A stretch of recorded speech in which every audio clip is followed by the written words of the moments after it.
मैं कुछ बातें सामने रख रहा हूं,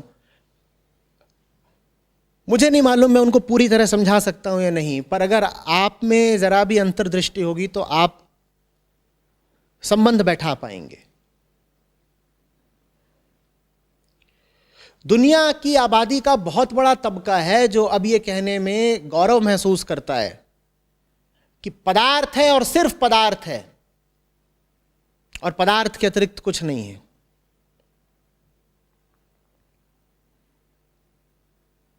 वो अपने आप को आधिकारिक तौर से ऑफिशियली घोषित करते हैं अथीस्ट या एग्नोस्टिक। मुझे नहीं मालूम कि उनमें से कितने लोग समझते भी हैं कि वो क्या कर रहे हैं। मुझे नहीं मालूम उनमें से कितने लोगों को नास्तिकता का वास्तविक अर्थ भी पता है, पर इतना उन्होंने बिल्कुल विश्वास के साथ घोषित कर दिया है कि सिर्फ और सिर्फ मटीरियल है। अगर सिर्फ और सिर्फ मटीरियल है तो किसी भी चीज को सम्मान क्या देना? मटीरियल तो मटीरियल है, मॉलिक्यूल है, चाहे कोई मटीरियल हो। अब कोई भी चीज श्रद्धा और सम्मान की हकदार कहां रही? फिर तो अपना शरीर भी क्या है? मटीरियल। और सामने वाली स्त्री का शरीर भी क्या है? मटीरियल। अब कौन सा सम्मान, कौन सी श्रद्धा? The sacred has gone totally out of the equation. Nothing is sacred. कोई भी चीज अब ऐसी नहीं बची है जिसको हम कह दें ये पवित्र है, इसको छू मत देना। जब कुछ पवित्र नहीं है तो फिर हम हर चीज को गंदा करे जा रहे हैं। कुछ भी पवित्र नहीं है, हम कहते हैं कुछ भी नहीं है जिस पर सवाल नहीं उठाए जा सकते, कुछ भी नहीं है जिस पर जाकर के मल नहीं त्यागा जा सकता अपना। तो वही चल रहा है।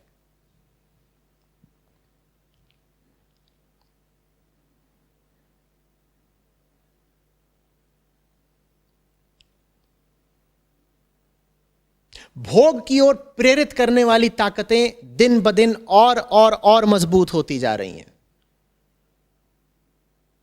भोग को रोकने वाली ताकतें बिल्कुल कमजोर होती जा रही हैं।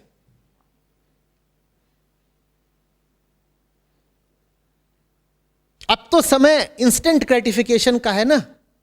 ओ यस, अभी look for your happiness in this moment. तो बलात्कारी अब क्यों ना कहे कि बाद में सजा हो चाहे मौत हो, I live in this moment and my own happiness is the greatest goal of my life. जीवन है ही इसीलिए कि अपने सुख की ओर बढ़ो, और वो सुख तुम्हें कब पाना है? इसी पल में। तो इसी पल में सुख पालो, आगे जो होगा देखा जाएगा। आगे की परवाह करना तो मूर्खों का काम है। हम क्यों सोचे कि आगे सजा होगी? ये लो, ये है बलात्कारी का गणित।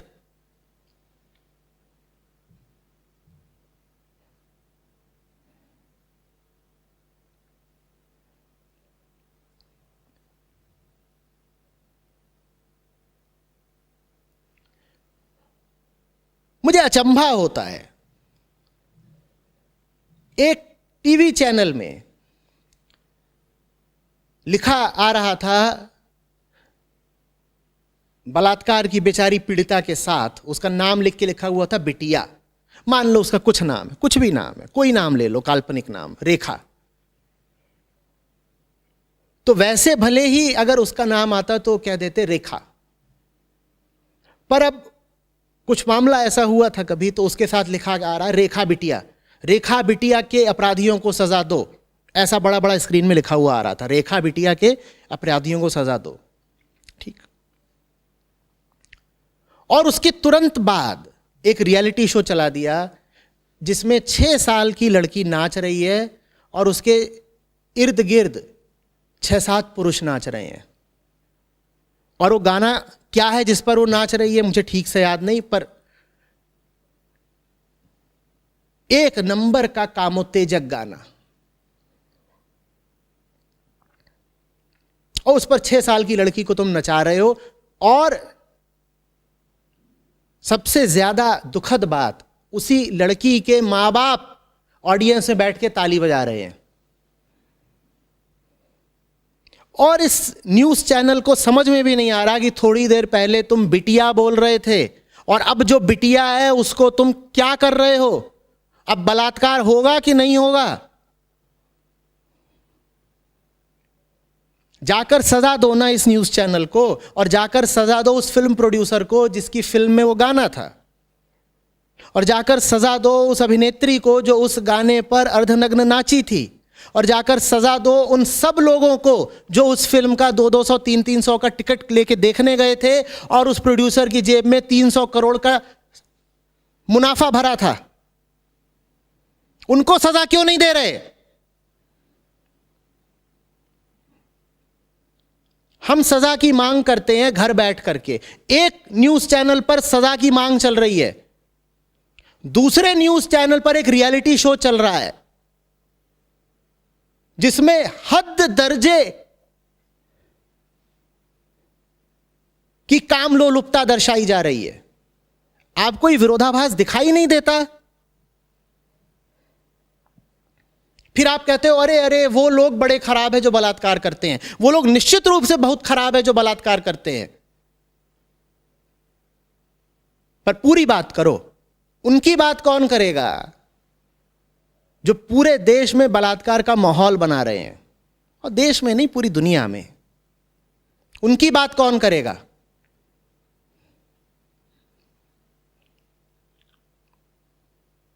उन फिलोसोफर्स, इंटेलेक्चुअल्स, दार्शनिकों और बुद्धिजीवियों की बात कौन करेगा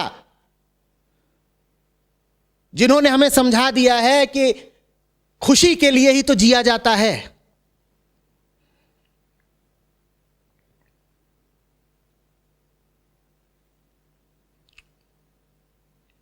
उन लिबरल्स की बात कौन करेगा जिन्होंने किसी भी चीज को सेक्रेड मानने से इनकार कर दिया है?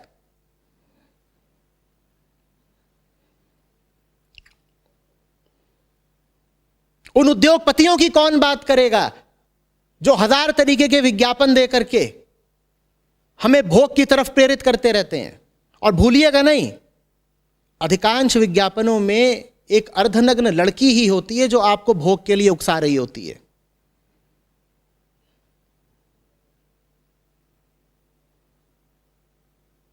पुरुषों के रेजर का भी विज्ञापन पूरा नहीं हो सकता जब तक उसमें एक जवान लड़की आकर के अपनी अदाएं न बिखेरे।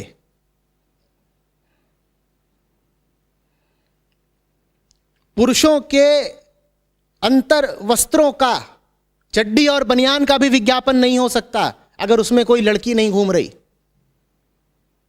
ऐसे विज्ञापन दाताओं को सजा कौन देगा बताओ? और ऐसे विज्ञापन दाता क्या एक के बाद एक श्रृंखलाबद्ध बलात्कारी नहीं पैदा कर रहे? जवाब दो। इंटरनेट फ्री हो गया है, ठीक? निकलो सड़क पर। ये जो सर्वहारा तबका है, मजदूर हो, रिक्शे वाला हो, छोटा किसान हो, सबके हाथ में एंड्रॉइड है और हर फोन पर पॉर्न चल रही है। और पॉर्न माने यही नहीं कि तुमको पॉर्न वेबसाइट पर जाना है। लोग कहते हैं ये पॉर्न वेबसाइट्स बैन होनी चाहिए। पॉर्न वेबसाइट्स बैन कर दोगे, टीवी को कैसे बैन करोगे और फिल्मों को कैसे बैन करोगे? अब ये नहीं हुआ है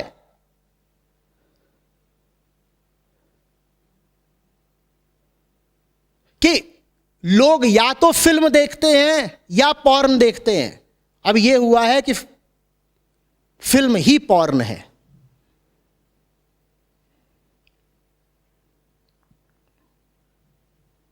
उसको भी बैन कर दो। अखबारों की भी जो वेबसाइट्स हैं उसमें जाकर देखो। अभी एक में था, एक युवती का नाम और उसके आगे लिखा हुआ है These curves of, कुछ भी नाम ले लो उसका, Sneha. These curves of Sneha will make you drool। स्नेहा's curves will make you drool। Drool माने जानते हो क्या होता है? लार टपकाना, लार टपकाना।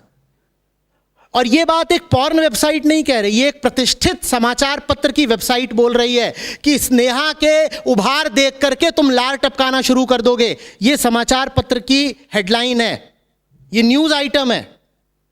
जाके इस समाचार पत्र के मालिक को और इस समाचार पत्र में विज्ञापन देने वालों को क्यों नहीं सजा देते? ये कितने बलात्कारी पैदा कर रहे हैं, कुछ हिसाब है?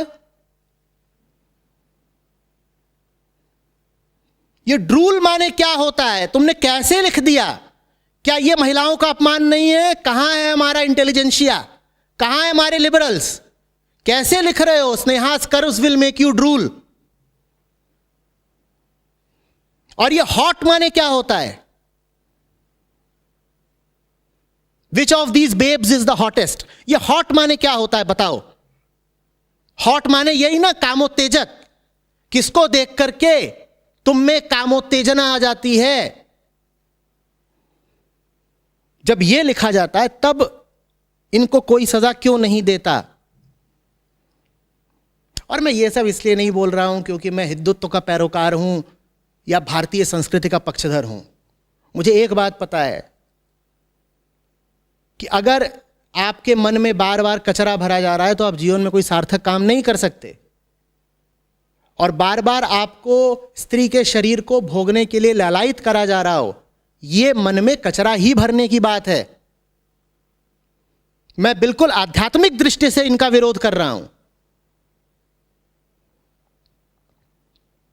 ना हिंदू बन के कर रहा हूं और ना संस्कृति का ध्वजारोहक बन के कर रहा हूं।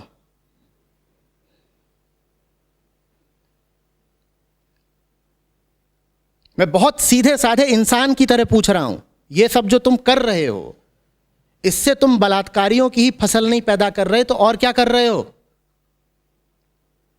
और ये सब करने वाले जो भी लोग हैं उनको समर्थन देने वाला देश का आम आदमी है। इस आम आदमी को सजा कौन देगा? विज्ञापन दाता जो भी होगा, उस विज्ञापन को देख करके उस उत्पाद को खरीदने वाले तो हम ही है ना, हमें सजा कौन देगा? फिल्म चाहे जिसने बनाई हो, उस फिल्म का धंधा चमकाने वाले तो हम ही है ना, हमें सजा कौन देगा?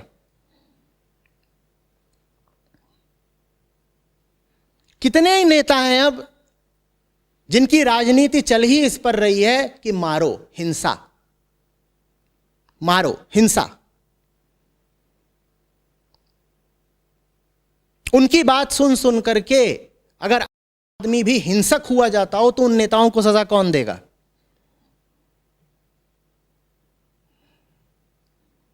और यह कह करके मैं दोहरा रहा हूं, तिहरा रहा हूं, मैं बचाव नहीं कर रहा हूं उनका जो बलात्कार इत्यादि करते हैं। उन्हें सबसे पहले सजा दो, कड़ी से कड़ी सजा दो, पर सिर्फ उनको सजा मत दो। अगर तुम वास्तव में चाहते हो कि ये अपराध रुकें तो समस्या की जड़ तक पहुंचो, समस्या के मूल तक पहुंचो। समस्या का मूल यह है कि बहुत मूर्ख लोगों के हाथ में ताकत है और धन है, और वो इस स्थिति में बैठ गए हैं कि वो सब जनता को प्रभावित कर सकते हैं।